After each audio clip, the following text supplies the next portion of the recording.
Hey everyone, welcome back to the channel. Today's story is one that begins with fear, confusion, and a moment that looked like the end for someone powerful, but ended up revealing a truth that changed everything. The rain was falling hard that night, the kind of rain that made the city streets shine under the streetlights and forced most people to rush home as quickly as possible. The large office building on 8th Avenue was almost empty. Floor after floor of dark windows showed that everyone had already left for the night. Everyone except one man. Inside the executive office on the top floor sat Daniel Hargrove, the CEO of one of the biggest tech companies in the city.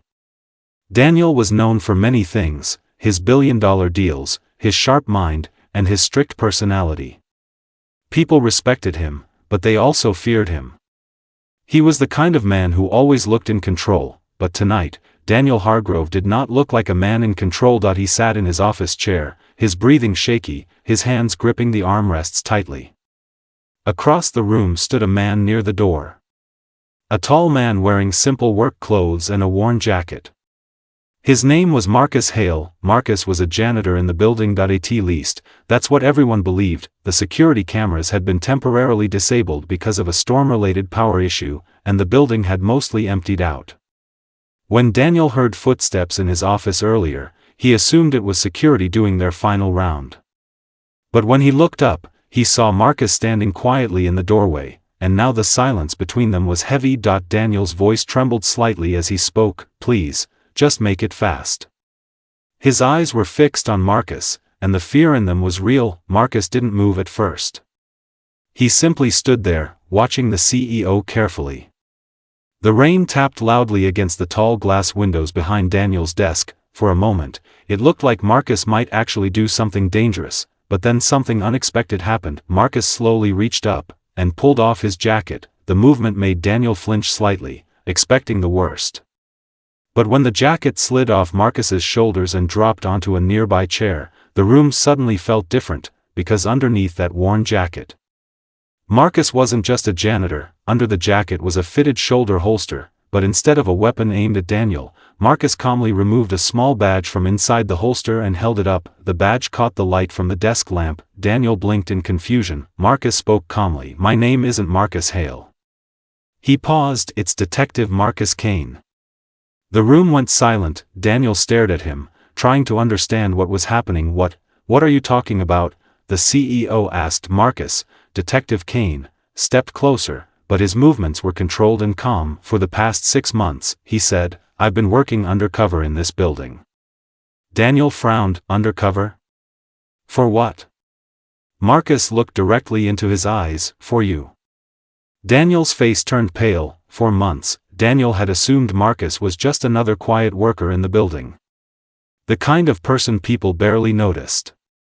Marcus worked late shifts, cleaned offices, and kept his head down. No one asked questions, but in reality, Marcus had been watching everything, and he hadn't come alone. Marcus reached into his pocket and placed a small device on the desk.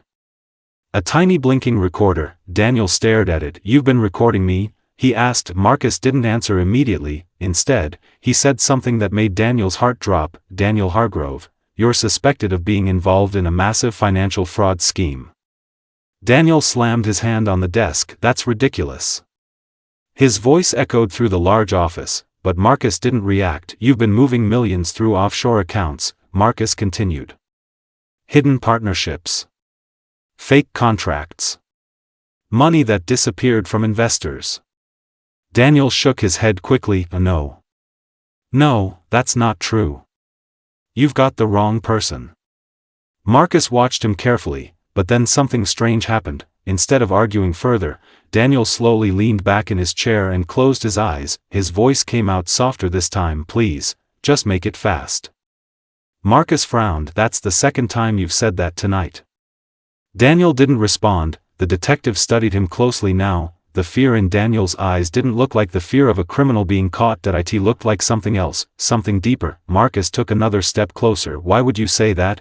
he asked. Daniel opened his eyes slowly. "You think I'm guilty," he said quietly. "You think I'm some kind of monster who stole millions." Marcus crossed his arms. "That's what the evidence suggests." Daniel let out a weak laugh. "Evidence," he repeated. The The CEO looked toward the rain outside the window. You know what's funny? He said softly. Marcus didn't respond. Daniel turned back toward him. If I told you the truth, you probably wouldn't believe it anyway. Marcus's voice remained steady. Try me.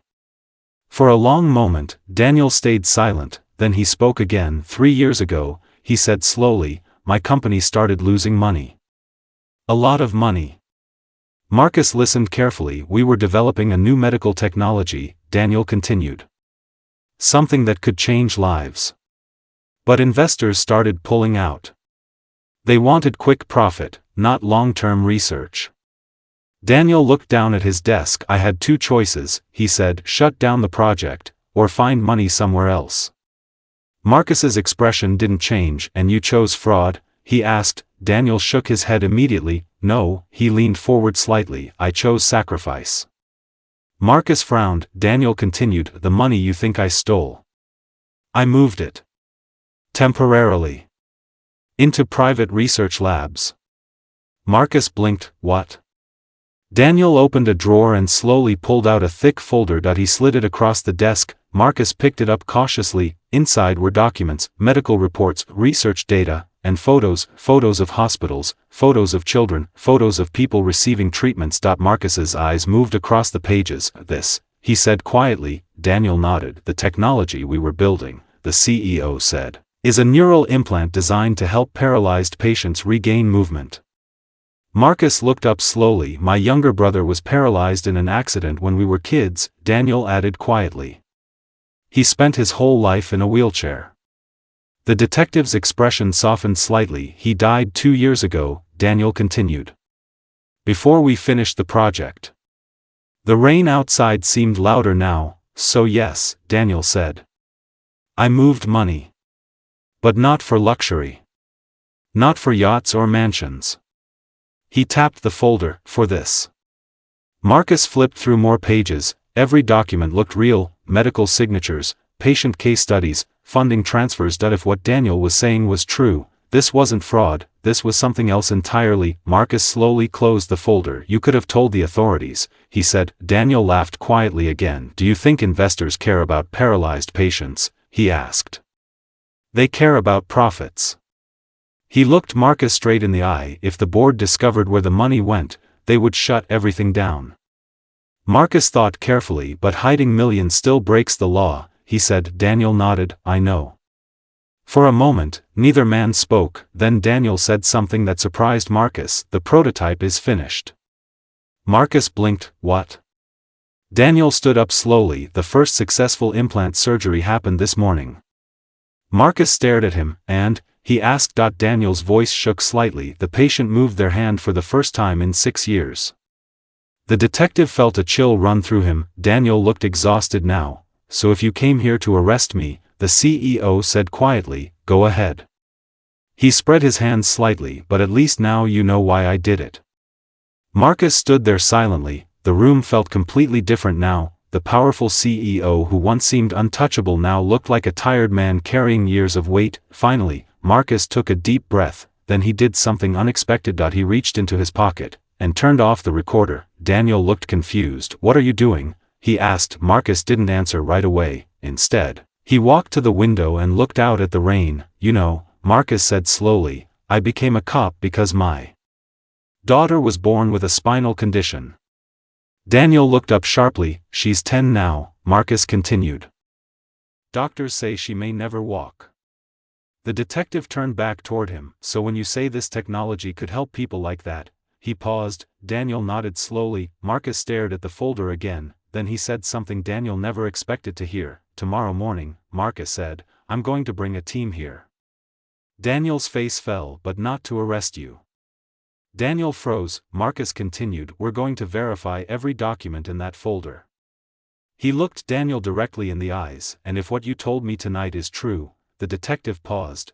Then instead of a criminal case, this might become the biggest medical breakthrough investigation this city has ever seen.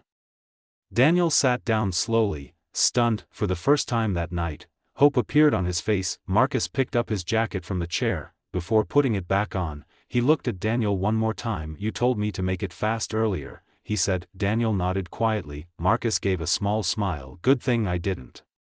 Outside, the rain finally began to slow, and for the first time all night, the city lights reflected on streets that no longer looked so dark. And sometimes, the truth hiding behind fear isn't the end of someone's story, sometimes, it's just the beginning.